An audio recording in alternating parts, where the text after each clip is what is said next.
ಸತೀಶ್ ಜಾರಕಿಹೊಳಿ ನಿವಾಸದಲ್ಲಿ dinner, CM Siddaramaiah ಸೇರಿ ಹಲವು ಸಚಿವರು ಭಾಗಿ. ಭಾರಿ ಕುತೂಹಲ ಮೂಡಿಸಿದ ನಾಯಕರ ನಡೆ.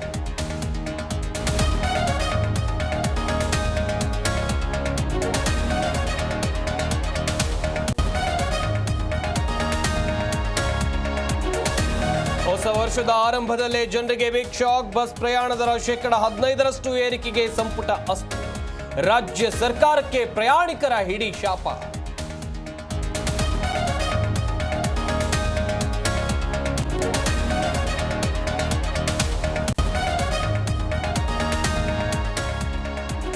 ಬಸ್ ದರ ಏರಿಕೆಗೆ ಕಮಲ ಪಡೆ ಕೆಂಡಾಮಂಡಲ. ಸರ್ಕಾರದ ವಿರುದ್ಧ ಬೆಂಗಳೂರಿನಲ್ಲಿ ಇವತ್ತು ಪ್ರತಿಭಟನೆ. ವಿಪಕ್ಷ ನಾಯಕ ಆರ್ ಅಶೋಕ್ ನೇತೃತ್ವದಲ್ಲಿ ಪ್ರೊಟೆಸ್ಟ್.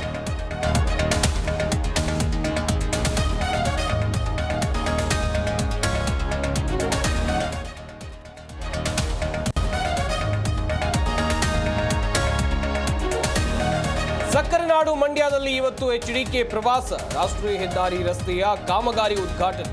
ಕೆಆರ್ಪೇಟೆಯ ಕಿಕ್ಕೇರಿಯಲ್ಲಿ ಅದ್ಧೂರಿ ಸ್ವಾಗತಕ್ಕೆ ಸಿದ್ಧತೆ.